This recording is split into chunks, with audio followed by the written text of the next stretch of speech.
그래서 밤낮 3일을 머물렀던 것은 누구에게도 알려지지 않은 신비다, 그런 설명을 드렸습니다. 이미 요나 이야기에 익숙하신 분들은 좀 의아하게 들리실 수가 있습니다. 오늘 본문 1절 말씀 때문이지요. 요나가 물고기 뱃속에서 그의 하나님 여호와께 기도하여 이르되, 여기 분명히 기도했다고 그랬고 그 기도문까지 분명히 실려 있는데 그 3일 동안 뭘 했는지 모른다, 그게 무슨 말인가 하는 그런 마음이 들 수 있으리라 하는 겁니다. 결론적으로 말씀을 드리면 이 기도문은 원래 요나에 포함되어 있는 기도문이 아니라 후대에 삽입된 것으로 그렇게 학자들은 보고 있습니다.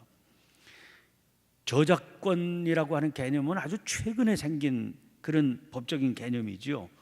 얼마 전까지만 해도 옛날에는 이름이 알려지지 않은 저자는 이미 알려진 누군가 유명한 사람의 이름으로 자기 책이 소개되면 그건 저작권이 침해됐다 이렇게 생각하지 않고 자기 작품에 굉장히 큰 영광을 입었다 이렇게 생각했습니다. 그래서 자기는 이름이 별로 알려지지 않는데 그 이름난 유명한 권위 있는 그분의 권위가 자기 저술에 입혀져서 자기 저술의 가치가 올라간다, 그렇게 여겼기 때문이죠. 예를 들면 모세오경은 모세가 썼다 그렇게 전해지죠. 그런데 모세오경의 맨 마지막 책이 신명기고요. 그 신명기 끝부분이 모세가 죽는 장면을 기록해 놓은 겁니다. 그러니까 적어도 최소한 신명기 그 부분은 모세가 쓰지 않은 게 분명하지요. 훨씬 후대에 누군가가 쓴 책인데 모세라고 하는 누가 들어도 알 수 있는 권위 있는 이름을 빌려서 그 권위를 입혀놓은 겁니다.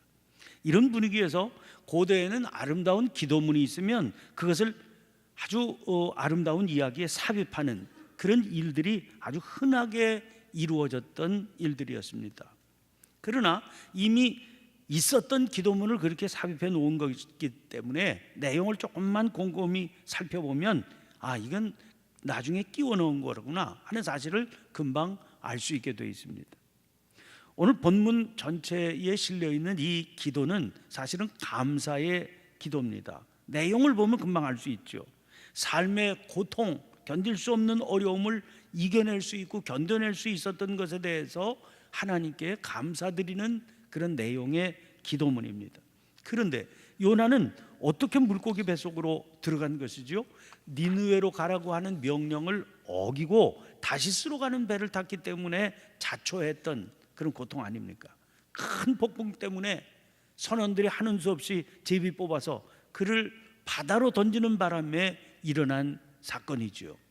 그러니까 전체 내용 자체는 아름다운 감사의 기도이지만 전후 문맥상으로 매끄럽게 맞아떨어지지를 않습니다. 한번 구체적으로 본문을 살펴볼 필요가 있습니다. 2절 말씀 보면 내가 받는 고난으로 말미암아 여호와께 불러 아뢰었더니 주께서 내게 대답하셨고 내가 수월의 뱃속에서 부르짖었더니 주께서 내 음성을 들으셨나이다. 공동 번역으로 보면 이 구절이 이렇게 되어 있습니다.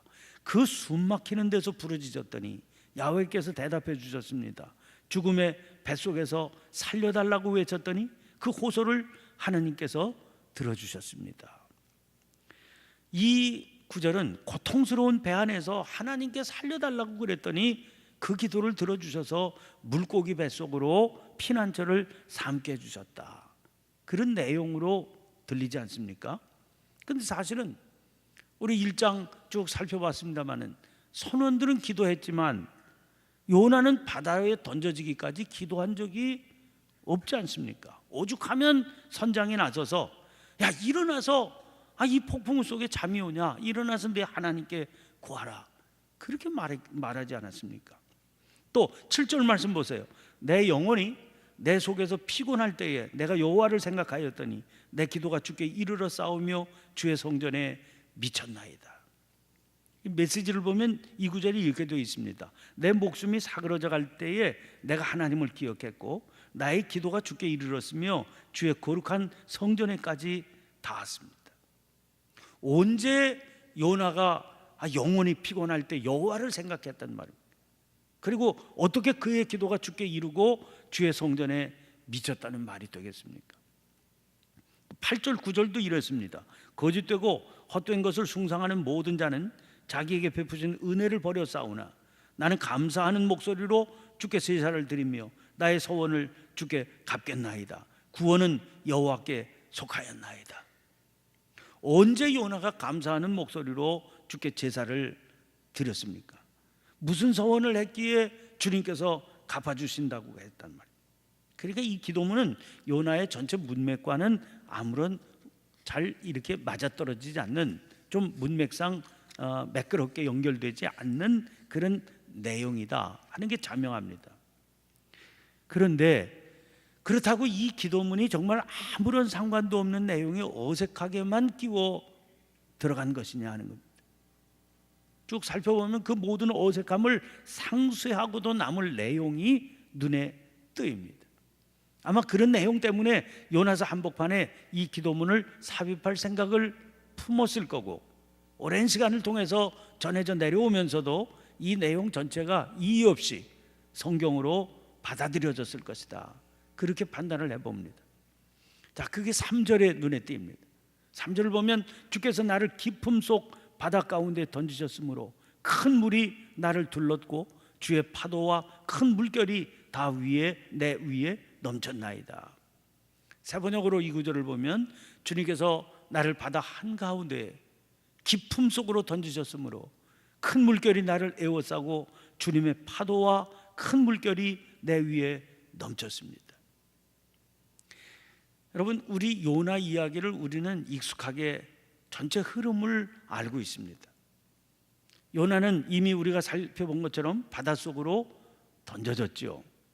그런데 하나님께서 이미 예비해 놓으신 큰 물고기가 그를 삼키게 하셔서 그는 지금 사실 깊은 바닷속이 아니라 큰 물고기 뱃속에 들어와 있습니다. 그리고 그 물고기가 조금 후에는 요나를 육지에 토해내게 되겠죠. 그러므로 요나는 분명 던져지기는 바닷속으로 던져졌지만 지금 있는 자리는 바닷속과는 상관없는 물고기 뱃속, 안전한 자리에 있는 셈입니다.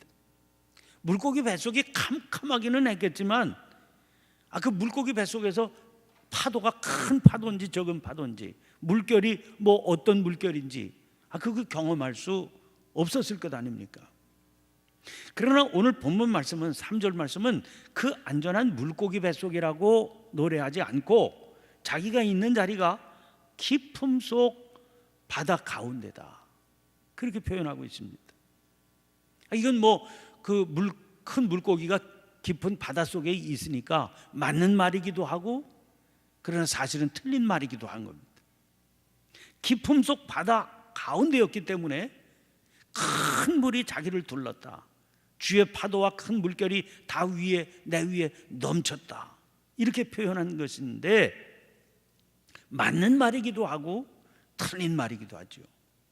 그런데 중요한 것은 이어지는 4절입니다. 내가 말하기를 내가 주의 목전에서 쫓겨났을지라도 다시 주의 성전을 바라보겠다 하였나이다.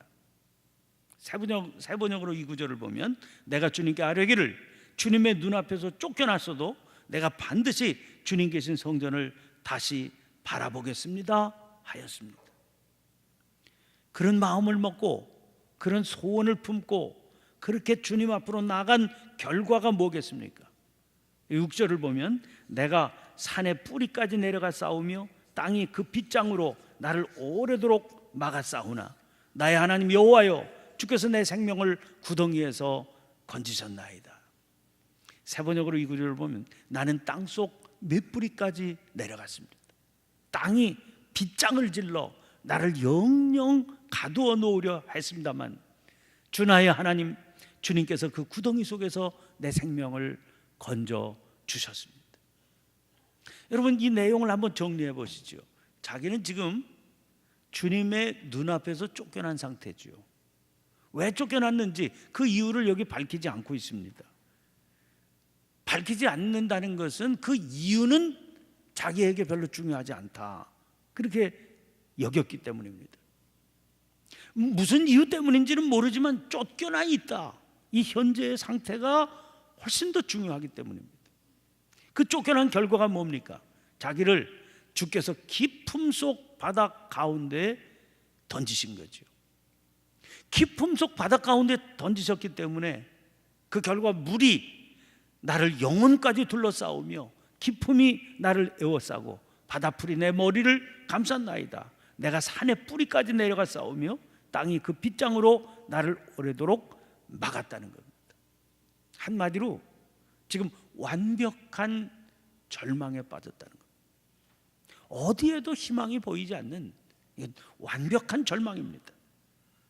그런데 그 쫓겨난 그 상태보다 더 중요한 것은 그 완벽한 절망에 빠진 상태에서도 자기는 다시 주의 성전을 바라보겠다, 그랬다는 겁니다.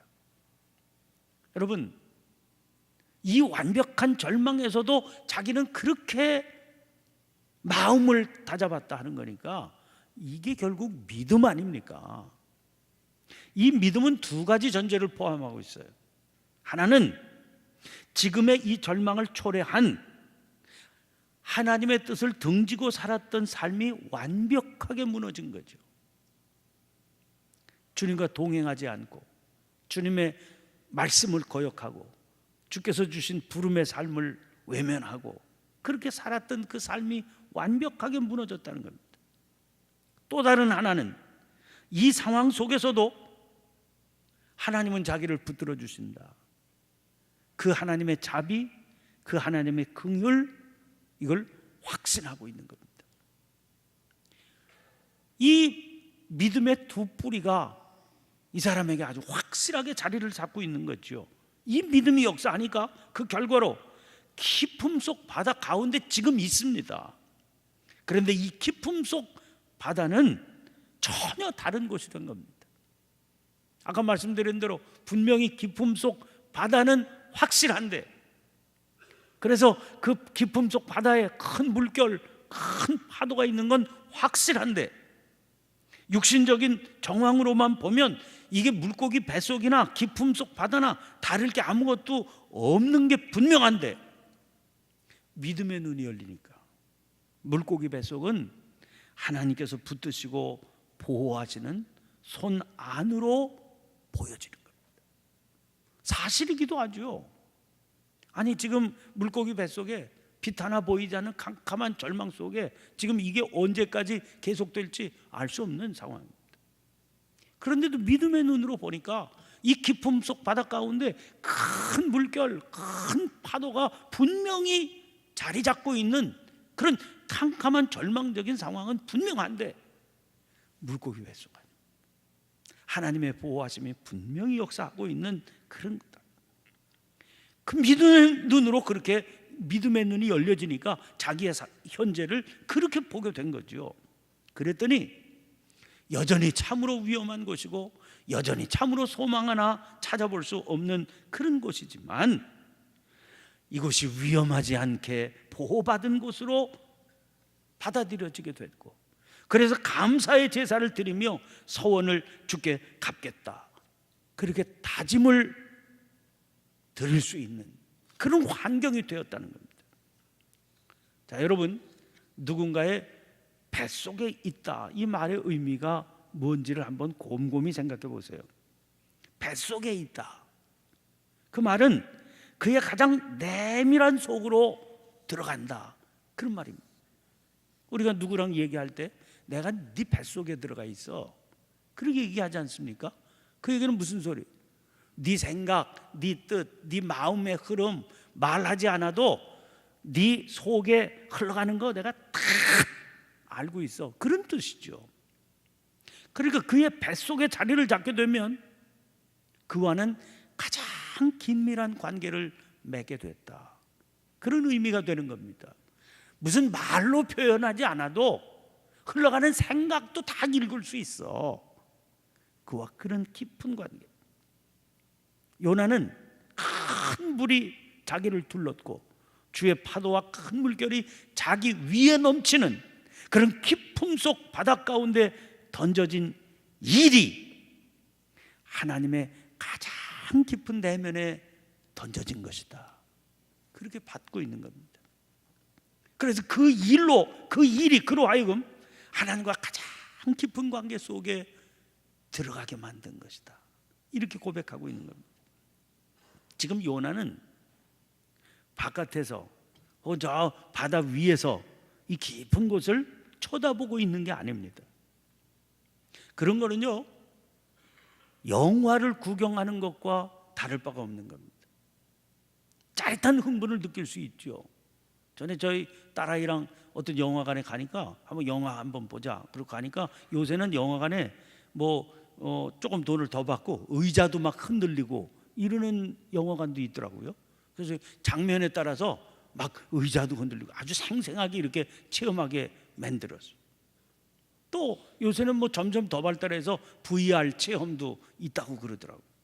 아주 그 속에 자기가 실제로 체험하는 것처럼 생생하게 이렇게 만들어 놓았으니까 그 장면에 따라서 얼마나 흥분이 되기도 하고, 그래서 울 수도 있고 웃을 수도 있지 않겠습니까? 이게 바깥에서 보는 겁니다. 위에서 바라보는 겁니다. 그렇게 생생하게 체험할 수는 있어요. 그러나 내 일이 아닌 겁니다. 구경하고 있는 거죠. 이건 내 삶과는 아무런 관계도 없는 겁니다. 내 생명과 아무런 관계도 없는 겁니다. 영화관에서 영화를 보면서 울 수 있고 웃을 수 있습니다. 그러나 영화관 문을 나오는 순간 나와는 아무런 관계도 없는 일이 되는 겁니다. 우리가 자기의 삶을 그렇게 위에서 바깥에서 영화 보듯이 볼 수 있는 겁니다. 삶의 깊은 내면으로 들어가지 않고 그저 건성으로 이렇게 볼 수 있는 거죠. 그래서 그 순간순간 울 수도 있습니다. 웃을 수도 있고 감격할 수도 있습니다. 그러나 그건 그때뿐인 거죠. 우리는 진정한 삶을 살고 있지 못한 것이 될 수 있습니다. 지금 깊음 속 바다 가운데서 요나가 깨닫습니다. 우리에게는 자기에게 주어진 삶을 구경하듯이 바라보지 말고 끌어안고 살아가는 일이 필요한 겁니다. 진실로 끌어안고 살아간다는 게 뭐겠습니까? 어떻게 해야 진실로 자기의 삶을 끌어안고 살아갈 수 있는 존재가 됩니까? 온통 자신을 하나님께 내어 맡길 때 그게 가능한 겁니다. 이게 바로 깊음 속 바다 가운데 던져지는 겁니다. 인간적으로 기댈 수 있는 모든 것들이 절망으로 바뀐 그 상황 속으로 들어가요. 당연히 고통스럽죠. 던져서 바닷속으로 던졌는데, 들어서 바닷속으로 던졌는데 이건 완전히 절망인데 얼마나 엄청난 고통스러운 상황입니까? 그러나 그 고통 속에서 그가 믿음으로 자비와 긍휼의 하나님을 바라보면, 그러면 그 삶을 끌어안고 사는 일이 가능해진다는 겁니다. 그렇게 할 때 이 일이 전혀 새로운 생명의 탄생 사건이 될 수 있기 때문입니다. 언제 그렇습니까? 밤낮 3일 후에. 그래서 밤낮 3일을 지나면 새로운 생명으로 살아가는 일이 가능해진다는 겁니다. 밤낮 3일, 그건 주님의 시간입니다. 주님의 시간이 흐른 뒤에는 전혀 새로운 삶으로 살아갈 수 있다는 겁니다. 여러분, 우리의 삶에 떨어지는 상황들을 바닷속 깊음으로 삼게 되시기를 바랍니다. 그러나 인간적인 모든 소망들이 끊어지는 그런 상황이 되고, 그래서 하나님만 바라보게 되는 상황, 그래서 하나님이 주시는 생명의 역사를 경험할 수 있는 그런 깊음 속 바다 가운데 머무를 수 있는 저와 여러분이 되시기를 간절히 축원합니다. 오늘 주신 말씀을 기억하고 우리 한 목소리로 기도하십시다. 여러분, 지금까지의 우리의 삶을 생각해 보면 정말 깊음 속 바다 가운데라고 말할 수밖에 없는 그런 많은 일들이 있었을 겁니다. 또 오늘도 여전히 우리의 삶이 그럴 수 있습니다. 이 깊음 속 바다 가운데가 하나님께서 주시는 주님의 시간, 밤낮 3일이 되어서 끌어안고 살아가고 인간적인 기대와 소망, 그걸 끊어버리는 시간이 되니까, 그리고 온전히 하나님만 바라보는 시간, 그의 자비와 긍휼을 겸손히 사모하는 시간이 되니까 전혀 새로운 삶이 가능하더라. 그런 간증, 그런 고백이 풍성하게 터져나오고 우리로 하여금 전혀 새로운 삶을 살게 되는 그런 귀한 계기로 삼게 되는 믿음의 시간이 되시기를 바랍니다. 우리 함께 주여 힘차게 한번 외치고 통성으로 기도하십시다.